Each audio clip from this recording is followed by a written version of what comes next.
Come back my YouTube channel learning gateway. दोस्तों, जैसे कि आप जानते हैं, हमारे इस चैनल में खान सर के द्वारा दिया गया बुक साइंस न्यूमेरिकल का सॉल्यूशन होता है, जिसमें फिजिक्स और केमिस्ट्री दोनों सब्जेक्ट इंक्लूड है। हर गवर्नमेंट एग्जाम जिसमें साइंस पूछा जाता है, वो इस फिजिक्स और केमिस्ट्री जो इसमें दिया हुआ है वो अति महत्वपूर्ण है। तो हम अपने इस वीडियो में हर एक 10 क्वेश्चन का सेट लाते हैं, और जिसमें हम 10 क्वेश्चन को कॉन्सेप्ट के साथ सॉल्यूशन बनाते हैं। अगर हमारे इस कॉन्सेप्ट को केवल आप लिख लेते हैं और वीडियो को देख लेते हैं, तो हम आपका फिजिक्स और केमिस्ट्री का 70 to 80% सिलेबस कवर हो जाता है। और एग्जाम में जो क्वेश्चन पूछा जाता है वो लगभग यहीं से क्वेश्चन पूछा जाता है। तो आप हमारी वीडियो को लगातार देखते रहें और अपने कॉन्सेप्ट को मजबूत बनाएं। पिछले वीडियो में हमने 11 से 20 तक के क्वेश्चन को कंप्लीट किया था। इस वीडियो में हम 21 से 30 या 35 तक के क्वेश्चन को कंप्लीट करेंगे। इसके बाद जो एक नेक्स्ट वीडियो लास्ट वीडियो आएगा, जिसमें फिजिक्स का पहला चैप्टर कंप्लीट हो जाएगा।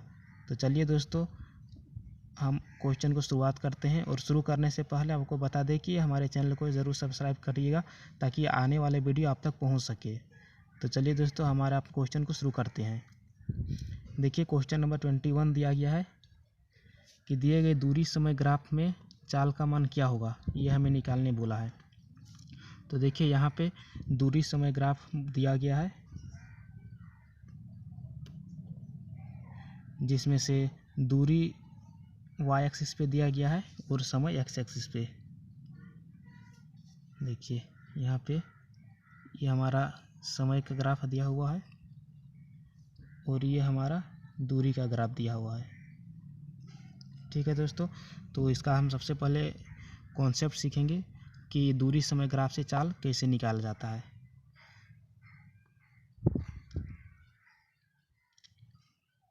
देखिए दोस्तों, एक फार्मूला होता है, चाल बराबर दूरी बटा समय। ठीक, तो इस जो ग्राफ दिया हुआ है यहाँ पे, इसमें दूरी हमें दिया गया है। देखिए, यहाँ से हम दूरी और एक यहाँ से हमारा समय। तो आप चाहे तो दूरी 8 और 1 सेकेंड दूरी और 8 मीटर दूरी ले लीजिए, या फिर यहाँ से 2 सेकेंड समय और 16 मीटर की दूरी लीजिए। आप या तो यहाँ से 3 सेकेंड का समय और 24 मीटर का दूरी ले लीजिए। जब भी आप फार्मूले पे बैठाइएगा तो आपका आंसर सेम आ जाएगा। देखिए, यहाँ पे चाल बराबर दूरी बटा समय है, तो हमने लिए हैं 1 सेकेंड का समय और उसके रेस्पेक्ट में जो 8 मीटर का दूरी तय किया गया है। ठीक है दोस्तों, देखिए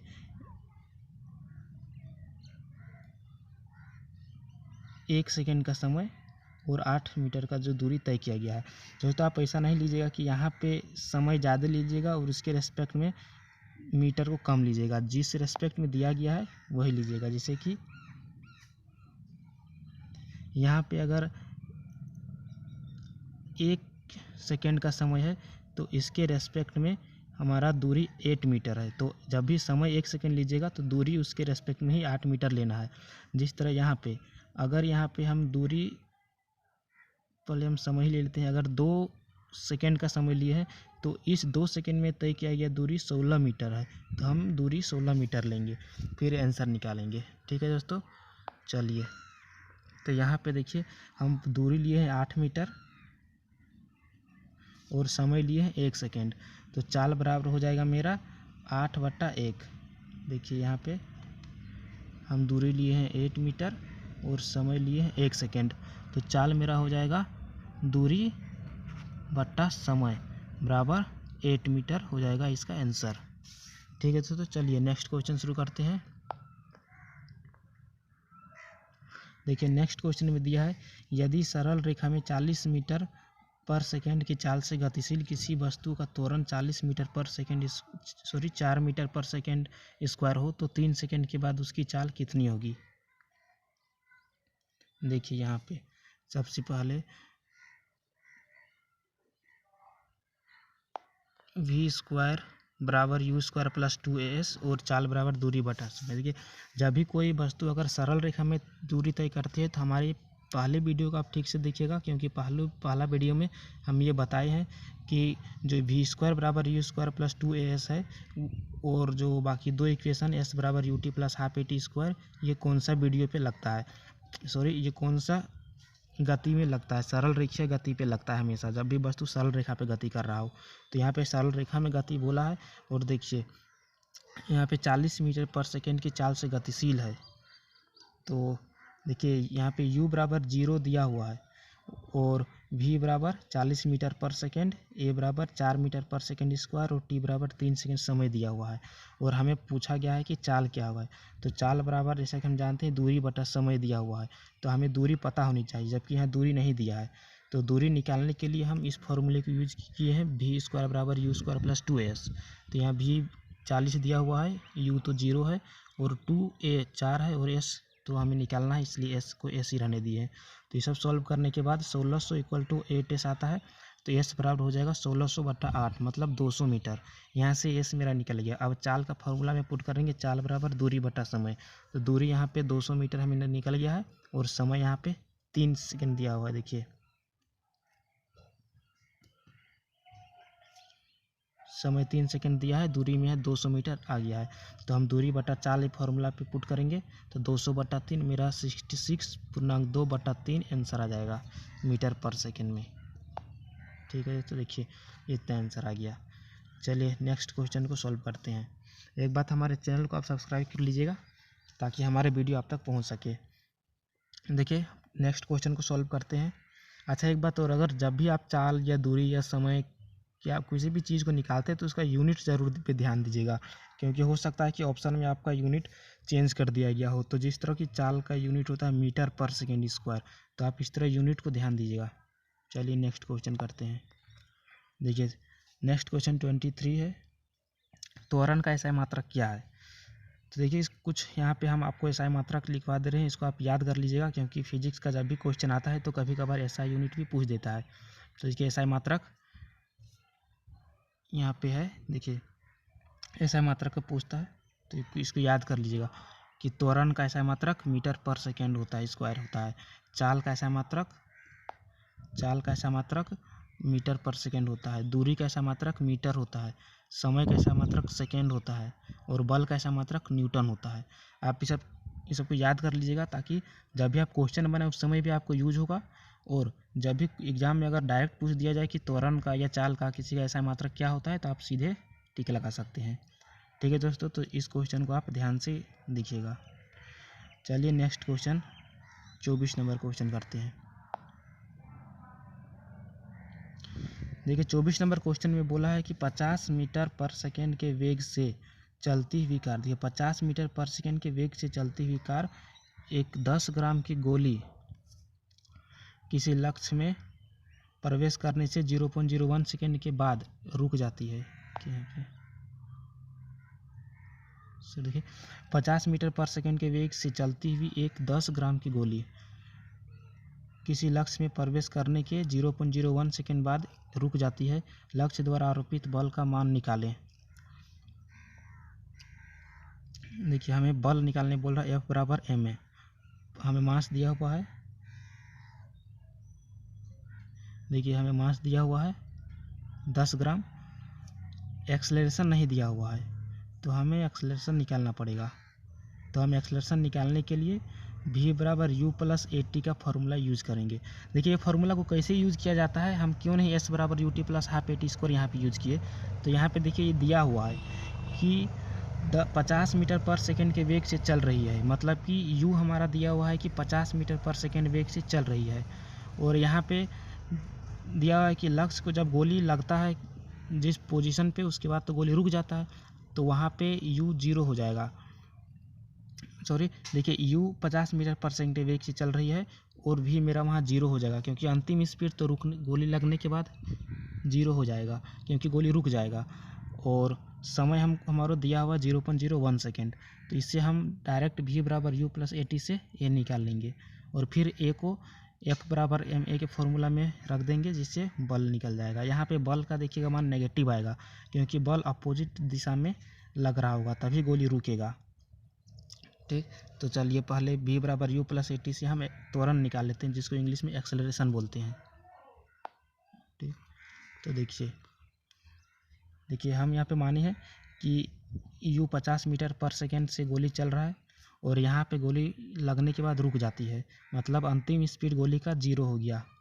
ठीक, और यहाँ से यहाँ तक आया और यहाँ पे t = इतना सेकेंड में रुक गया। ठीक, और मास हमारा गोली का दिया हुआ है ग्राम। तो हमेशा जब भी क्वेश्चन न्यूमेरिकल सॉल्व करेंगे हमेशा एसआई यूनिट मिलेंगी। यहाँ देखिए मास ग्राम में दिया है, जबकि द्रव्यमान का एसआई यूनिट किलोग्राम होता है, तो हम इसको किलोग्राम में कन्वर्ट करेंगे और फिर F = ma की जगह हम पुट करेंगे।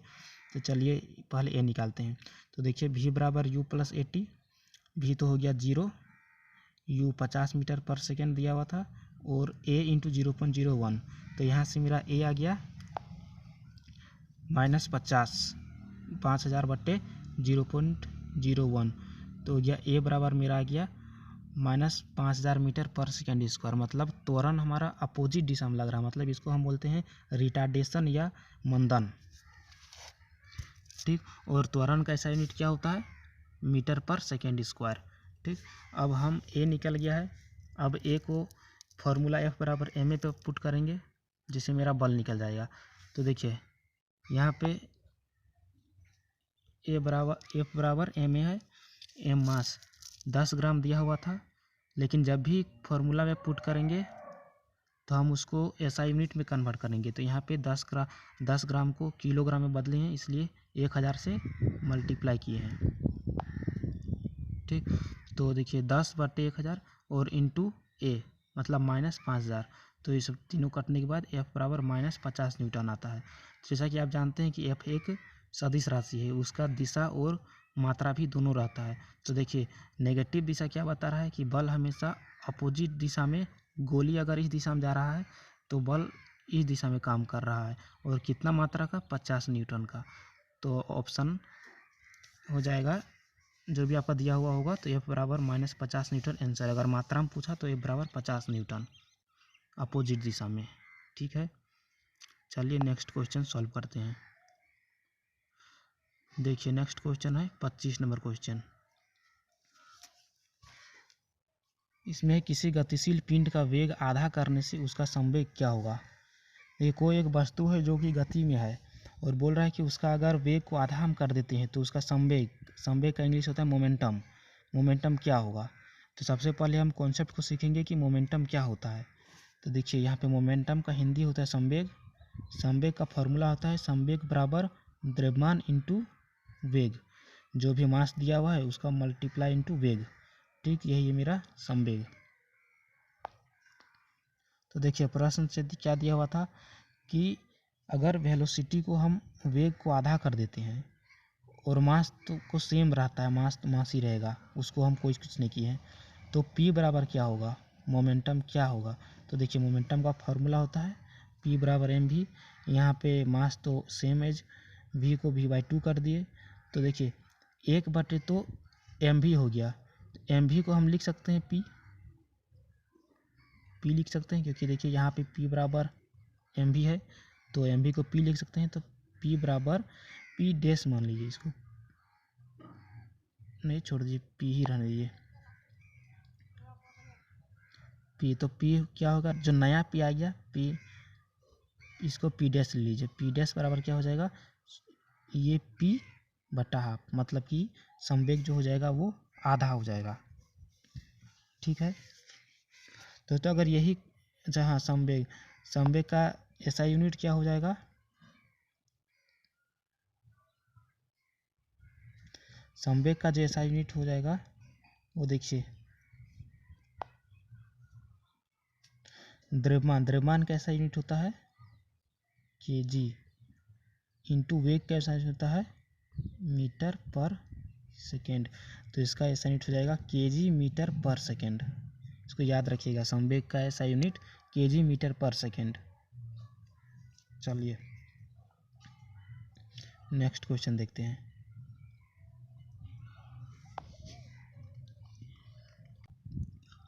चलिए नेक्स्ट क्वेश्चन देखते हैं।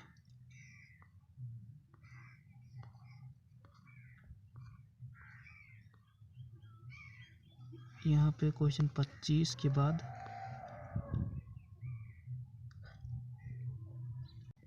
देखिए नेक्स्ट क्वेश्चन है क्वेश्चन नंबर 26। इसमें बोला है विराम में से चलकर एक ट्रेन 2 मीटर पर सेकंड स्क्वायर के एक समान त्वरण से 1 मिनट तक चलती है। इतने समय में ट्रेन द्वारा तय की गई दूरी निकालें। देखिए दोस्तों, तो यहाँ पे विराम से चलकर एक ट्रेन 2 मीटर पर सेकंड स्क्वायर के एक समान त्वरण से, देखिए यहाँ पे ए दिया हुआ है, ये 2 मीटर पर सेकंड एक समान त्वरण से 1 मिनट में, देखिए टाइम दिया हुआ है। इतने समय में ट्रेन द्वारा तय की गई दूरी निकालें। मतलब कि हमें एस पूछा है, एस बराबर क्या होगा, दूरी। तो देखिए सबसे पहले हम ये देखेंगे कि कौन सा फार्मूला को यूज करेंगे। तो देखिए ट्रेन तो हमेशा सरल रेखीय गति पे चलता है, और हम आपको पहले वीडियो में बताए हुए हैं कि जब भी सरल रेखा गति में कोई वस्तु मोशन या फिर गति करे तो हम तीन इक्वेशन लगाते हैं, जो कि एस बराबर u t plus half a t square, और भी बराबर यू प्लस ए टी, और भी स्क्वायर बराबर यू स्क्वायर प्लस 2s। यही तीन फार्मूला यूज होता है। तो देखिए यहाँ पे हमें ए दिया हुआ है, ए दिया हुआ था, और विराम से चलकर, एक बात याद रखिएगा, देखिए फिजिक्स में हमारे हमेशा जो लिखा हुआ है उस पर ध्यान दीजिएगा। यहाँ पे देखिए विराम से चलकर बोला है, विराम से चलकर मतलब कि u बराबर यहाँ पे 0 होगा, ठीक। और देखिए ए दिया हुआ है, ए बराबर 2 मीटर पर सेकेंड स्क्वायर, ए दिया हुआ है, और टाइम दिया हुआ है 1 मिनट, 1 मिनट। तो देखिए जब भी आप न्यूमेरिकल को सॉल्व कीजिए हमेशा उसका एसआई यूनिट पे लिखिए। तो टाइम का एसआई यूनिट सेकेंड होता है, तो हम मिनट को मल्टीप्लाई करेंगे 60 से, तो हो जाएगा मेरा 60 सेकेंड, और वैसे भी 1 मिनट में 60 सेकेंड होता है, ठीक। अब हम यूज़ करेंगे जिसमें यू हो, ए हो, टी हो, और हमें एस निकालना हो। तो हम उस तीन फार्मूला जो हमें दिए हैं उस पर पहले ध्यान से देखेंगे कि कहाँ पे ये तीनों होगा, और हमें एस निकालना पड़ेगा। तो हमारे पास एक फार्मूला है, एस बराबर u t plus half a t square. देखिए इसमें यू है, टी है, ए है, और एस हमें निकालना है, तो हम इस फार्मूले की यूज़ करेंगे, ठीक है। तो देखिए अब यू बराबर, हम यहाँ पे देखिए यू बराबर 0 है, यू बराबर 0 है, टी बराबर 60 सेकेंड है, ए बराबर इतना है 2 मीटर पर सेकेंड स्क्वायर। तो एस मेरा क्या होगा, ठीक। दोस्तों वीडियो को कभी स्किप मत कीजिएगा, क्योंकि जब हम बोलते हैं तो उसमें भी कुछ कॉन्सेप्ट को बता देते हैं, तो आप उसको भी नोट कर लीजिएगा, इसलिए आप वीडियो को कभी स्किप मत कीजिएगा, आप पूरा वीडियो देखिए।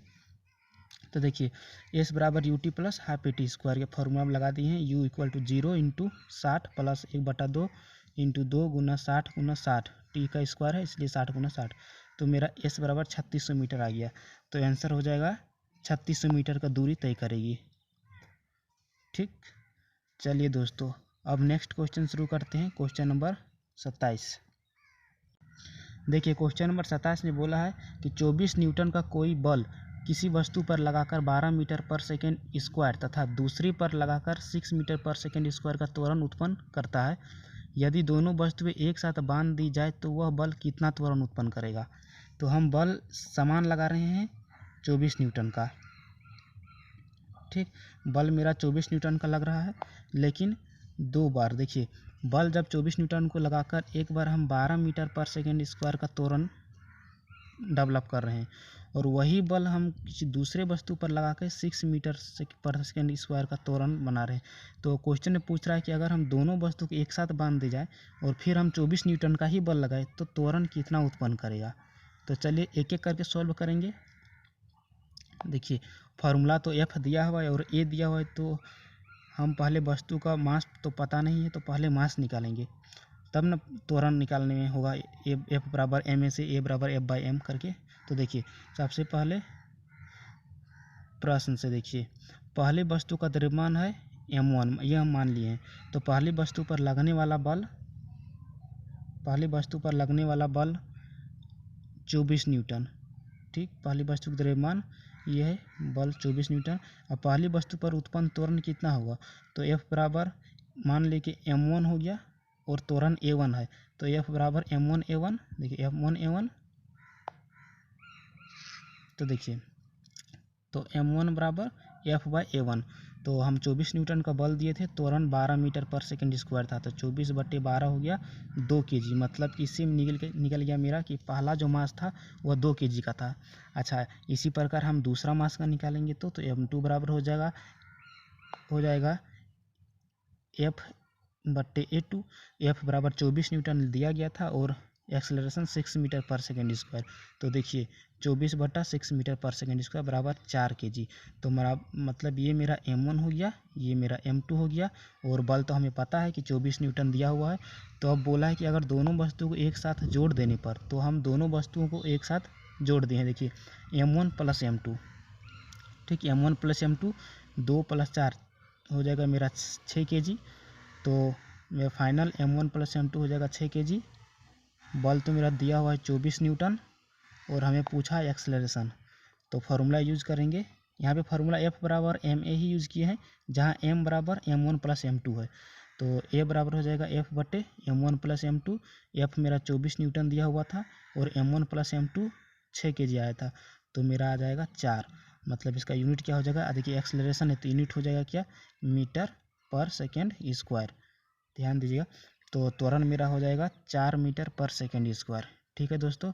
देखिए दोस्तों, जितना भी क्वेश्चन करवा रहा हूँ ना, उसमें अगर सारा कॉन्सेप्ट आप लिखते जाइएगा ना, तो हर एक आपका क्वेश्चन सॉल्व हो जाएगा और लगभग पूरा जितना फिजिक्स में है ना, रिवीजन हो जाएगा आपका और सिलेबस भी कंप्लीट हो जाएगा। आप एग्ज़ाम में इतना भी करके चल जाइएगा तो क्वेश्चन बना लीजिएगा, न्यूमेरिकल का जितना पार्ट आता है। देखिए और इसमें सब्जेक्ट वाइज जो सब्जेक्टिव वाला भी इसमें है, जैसे कि इसका त्वरण क्या, ऐसा यूनिट क्या होगा, या फिर मीटर का यूनिट क्या होगा, कौन एक सदिश राशि है, कौन एक अदिश राशि है। ये सारा चीज़ हम यहाँ पे जब भी आता है तो उस कॉन्सेप्ट को पूरे डिटेल से लिखते हैं। तो आप ध्यान से देखते जाइएगा और अपना कम से कम नोट्स बना लीजिएगा, ताकि एग्ज़ाम के टाइम में रिविज़न कर सके। ठीक है दोस्तों।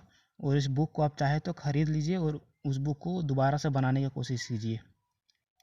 ठीक। क्वेश्चन नंबर अब आते हैं, ये क्वेश्चन नंबर था 27। अब आते हैं क्वेश्चन नंबर 28 में। देखिए क्वेश्चन नंबर 28, देखिए इसमें दिया हुआ है, यदि सदिश P देखिए वेक्टर क्वांटिटी, सदिश का इंग्लिश होता है वेक्टर, P और सदिश Q का परिणामी सदिश P - Q या फिर Q - P हो, तो दोनों सदिशों के बीच कोण कितना होगा। ठीक है दोस्तों। देखिए सदिश में हम आपको बताए थे कि सदिश में दो चीज़ें होती है, एक तो दिशा होगी, दिशा डायरेक्शन जिसको बोलते हैं दिशा, और दूसरा प्लस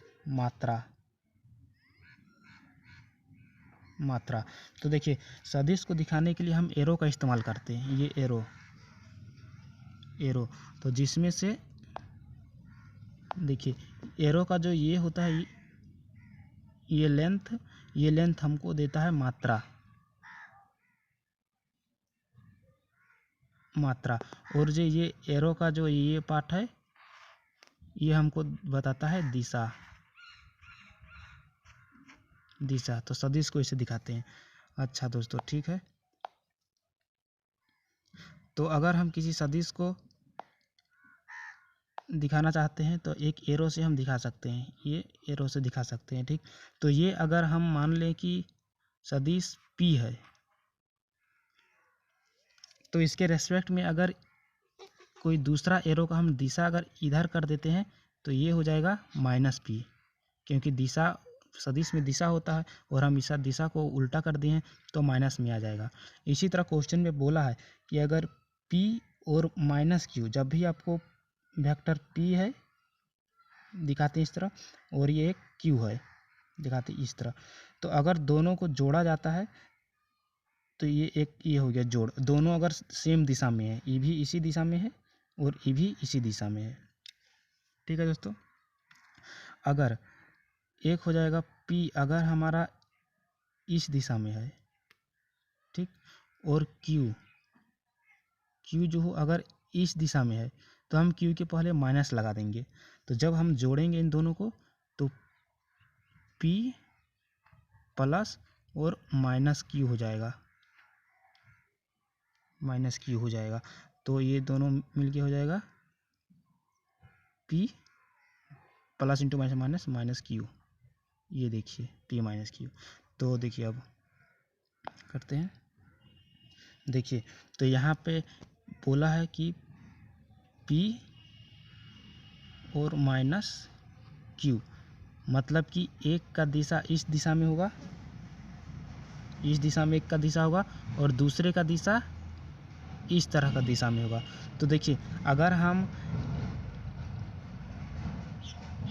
एक का दिशा इस दिशा और दूसरे का दिशा, देखिए वेक्टर को हमेशा एंगल दिखाने के लिए ना या तो इसको हम टेल टू टेल मिलाते हैं, मतलब कि इस पी का टेल है ये और क्यू का टेल है ये, तो इन दोनों को टेल में टेल मिलाते हैं और फिर करेंगे। तो देखिए ये हो जाएगा, ये तुम्हारा माइनस क्यू और ये हो गया पी। अब देखिए इन दोनों के बीच का एंगल हो गया 180 डिग्री, तो आंसर हो जाएगा 180 डिग्री। ठीक है दोस्तों, देखिए अगर यही चीज़ को ऐसे पूछा रहा था क्यू और माइनस पी, तो देखिए आप किसी भी डायरेक्शन एक ले लीजिए। अगर क्यू को हम इस डायरेक्शन पे लेते हैं, ये मेरा क्यू रहा, तो फिर माइनस क्यू को हम इस डायरेक्शन पे लेंगे, माइनस क्यू। ठीक, अगर तो इन दोनों के बीच अपोजिट है तो 180 डिग्री का एंगल बनेगा। अच्छा, अगर ये बोला रहता है कि पी और प्लस क्यू के बीच से कितना एंगल बनता, तो देखिए पी का मेरा इसी दिशा पे रहेगा और क्यू भी यहाँ पे पॉजिटिव है, देखिए पॉजिटिव क्यू है तो क्यू भी इसी दिशा पे रहेगा। ठीक, तो इस अगर सेम दिशा में है दोनों तो एंगल हो जाएगा थीटा इक्वल टू 0 डिग्री। ठीक है दोस्तों, समझ में आ गया होगा। तो या तो Q माइनस पी पूछे या फिर P माइनस क्यू पूछे, अगर माइनस साइन है तो मतलब कि दोनों अपोजिट दिशा में होगा और अपोजिट दिशा है तो दोनों के बीच का एंगल 180 डिग्री बनेगा। ठीक है दोस्तों, अब नेक्स्ट क्वेश्चन जाते हैं, क्वेश्चन नंबर 28। देखिए तो यहाँ पे क्वेश्चन नंबर 28 जो था वो देखिए हम यहाँ पे एक माइनस क्यू इधर किए थे और प्लस को इधर माने थे हम, तो इन दोनों के बीच का जो एंगल बना था वो 180 डिग्री, तो मेरा राइट आंसर हो जाएगा आंसर 180 डिग्री। ठीक है, अब नेक्स्ट क्वेश्चन लेते हैं, क्वेश्चन नंबर 29। देखिए क्वेश्चन नंबर 29 में बोल रहा है कि किसी वस्तु में 15 न्यूटन का बल लगाकर, देखिए 15 न्यूटन है, मतलब कि ये हमारा एफ दिया हुआ है, एफ बराबर 15 न्यूटन होता है, मतलब एफ इसका ऐसा यूनिट है तो 15 न्यूटन हो जाएगा एफ। ठीक, ये हमारा एफ दिया हुआ है, एफ बराबर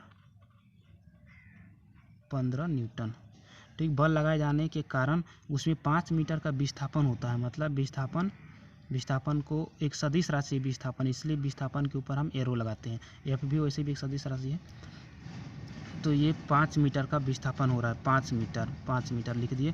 तो उस वस्तु द्वारा किया गया कार्य क्या होगा, उस वस्तु के द्वारा किया गया कार्य क्या होगा।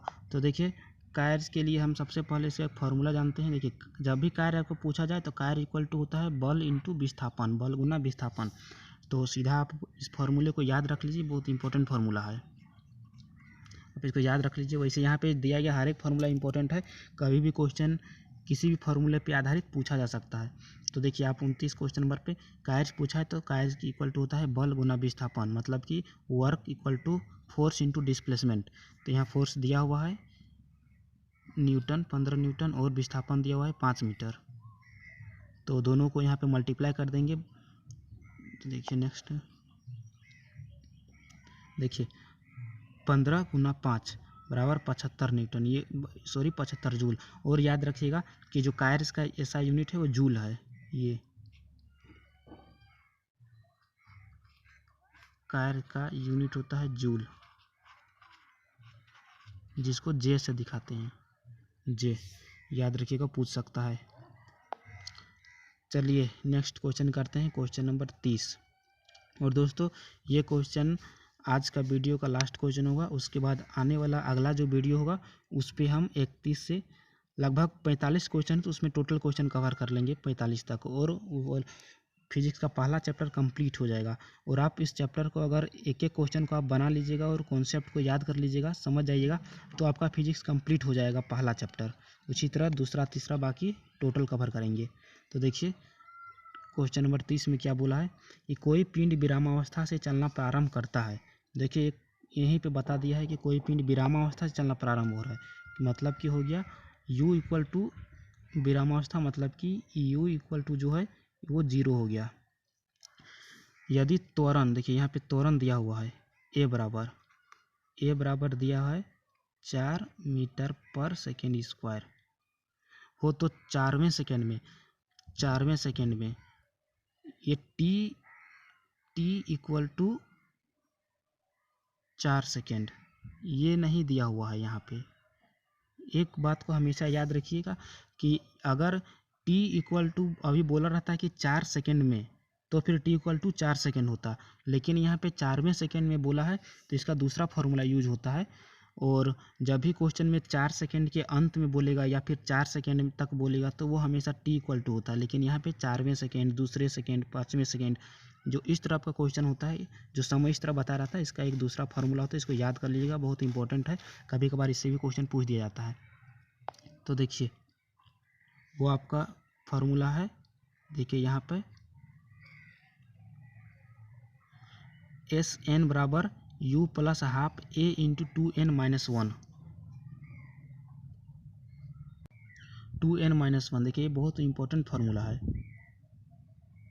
ये वाला, जहाँ पे u हमारा प्रारंभिक वेग मतलब इनिशियल वेलोसिटी है, हाफ तो कांस्टेंट है, a एक्सेलरेशन है, और n जो है वहाँ पे nवां सेकेंड है, जो n है ना, n इक्वल टू nवें सेकेंड है।